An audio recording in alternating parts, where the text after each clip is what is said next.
Hello again, everybody. This video is sponsored by contribution from Anonymous.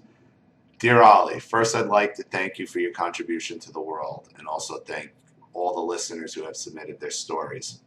Your channel has helped trigger dozens of things about my childhood that I blacked out and further helped me figure out that I'm not alone in this suffering.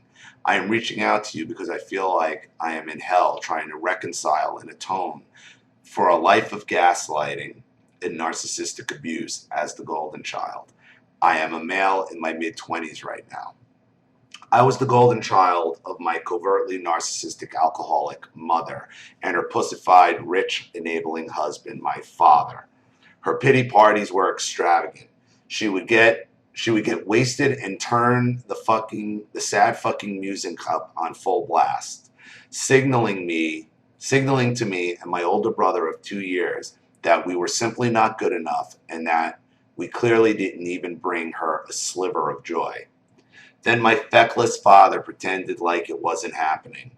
And worse, that there were never and could never be anything remotely wrong with my mother, and she should never be criticized. I thought about it a few months ago and found that it was only a little strange to me that 97% of my childhood memories were blacked out. But luckily I was triggered by hearing the phrase emotional incest only 1 week ago and decided to do some digging since it triggered me so hard. Holy shit, now I have about 92% of my childhood memories still blacked out. I remember being in my mother's bed with her alone.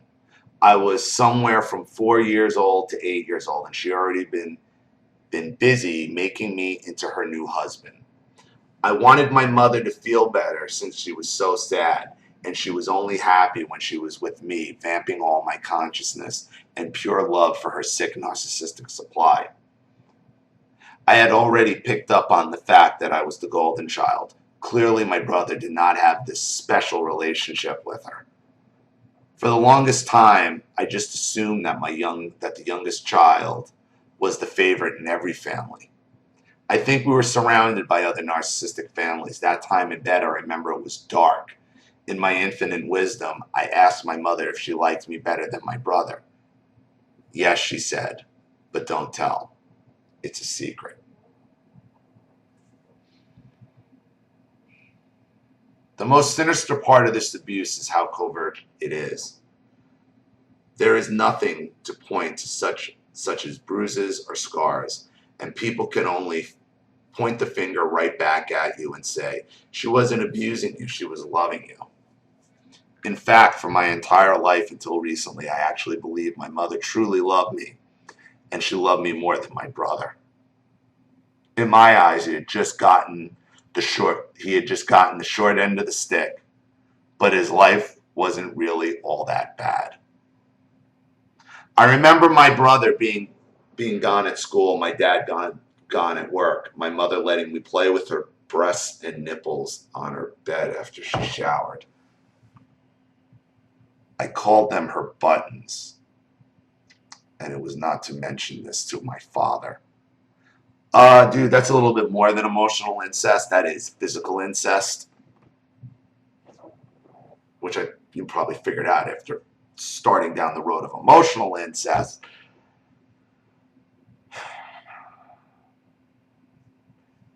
It is extremely difficult for me to feel the full pain and shame of this because part of me enjoyed it at the time it was happening.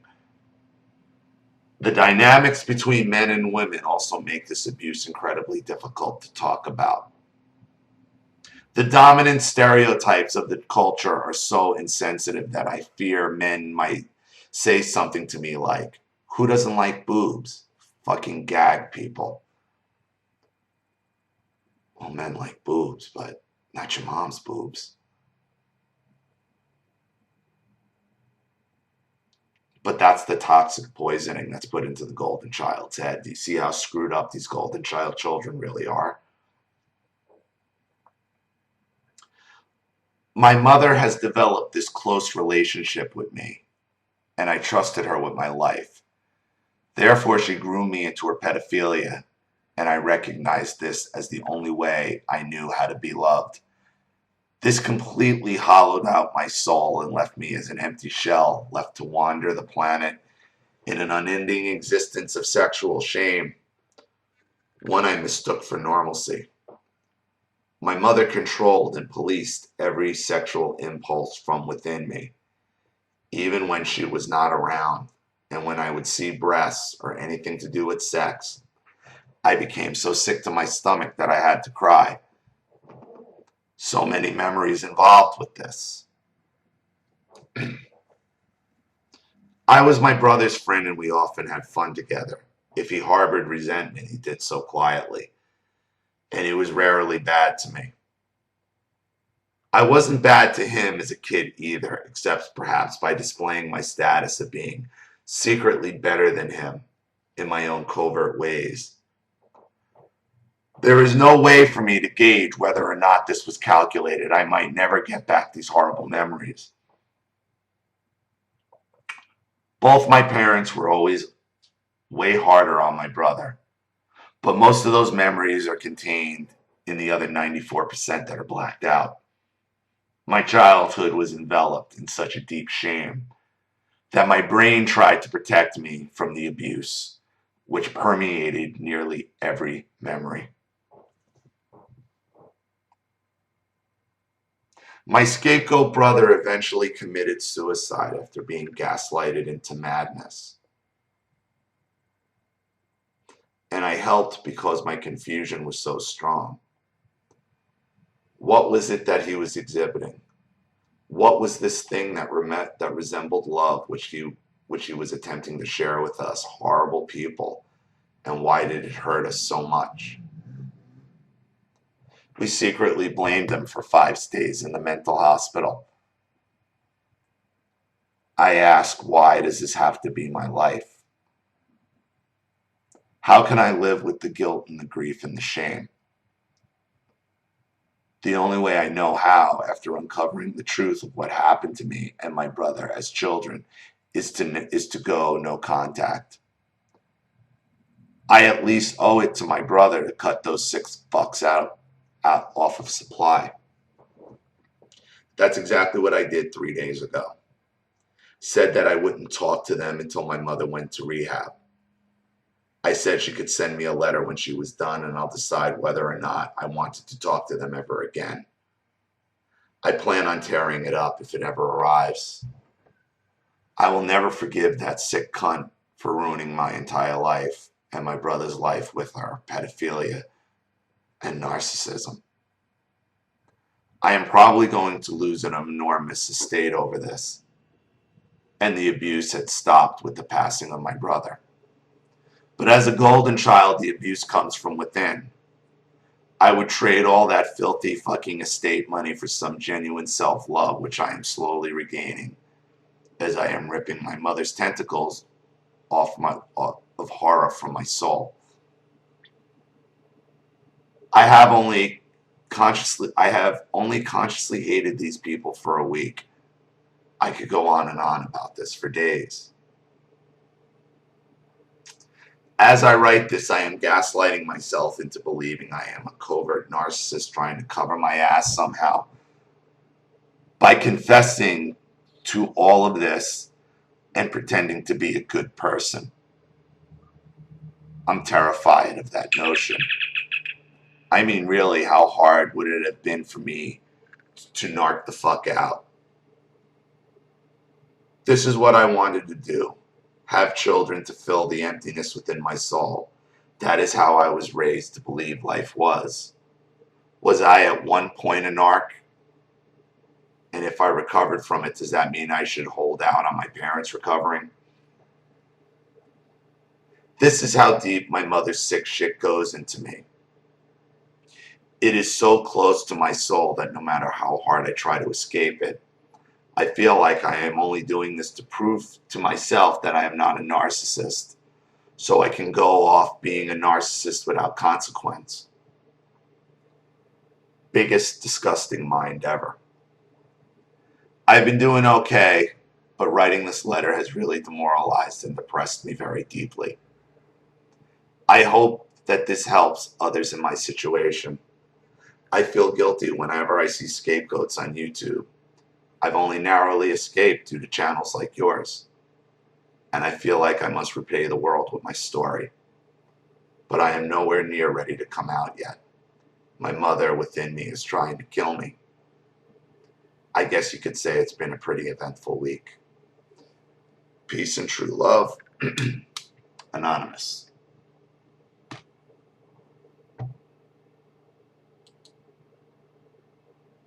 I'm sorry, man. I'm really sorry. You know, even I have those thoughts. And that's ingrained. That am I only doing this to cover that I'm a bad person? But I'm not. But that's the gift of the narcissist. And what you're seeing here is a golden child being honest. A golden child who read about narcissism, saw some of his own traits, and is terrified, but triggered his memories of what actually happened to him. You're not responsible for your brother's suicide. Your parents are. You blocked it out. He probably didn't. Scapegoat usually doesn't. Scapegoat always has more distinct memories. Seems like you had a better relationship with your brother, though.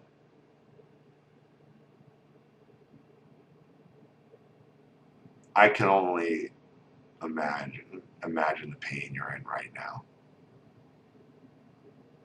The guilt you feel. You were put on this path. You're grabbing your mother's tits at 4 to 8 years old. I mean, come on.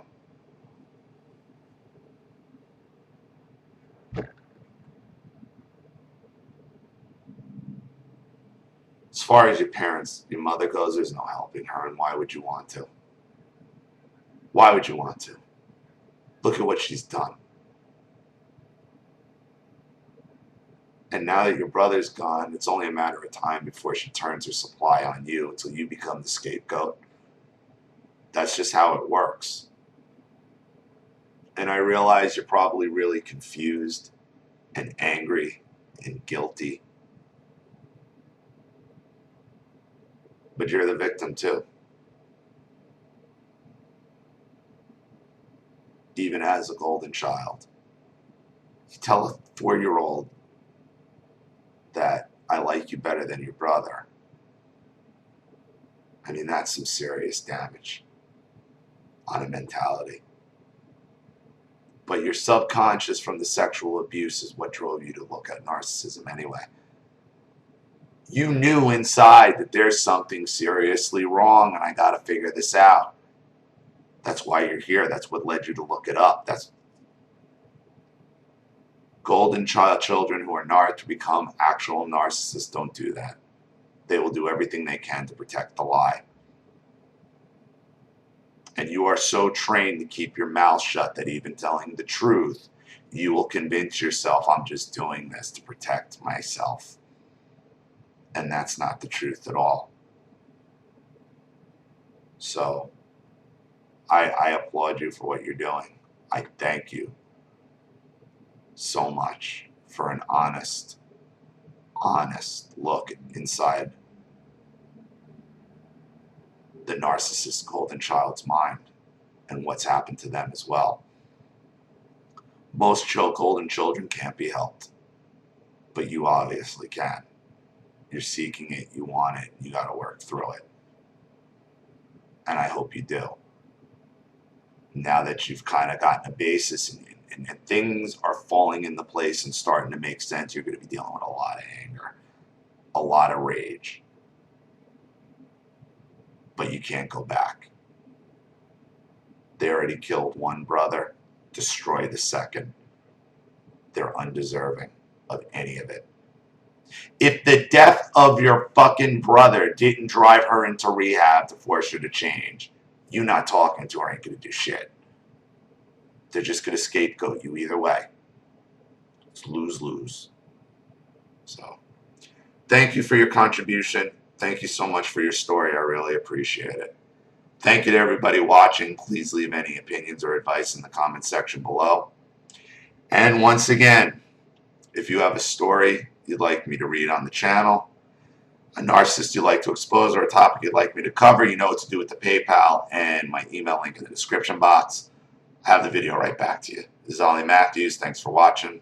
See you all again soon.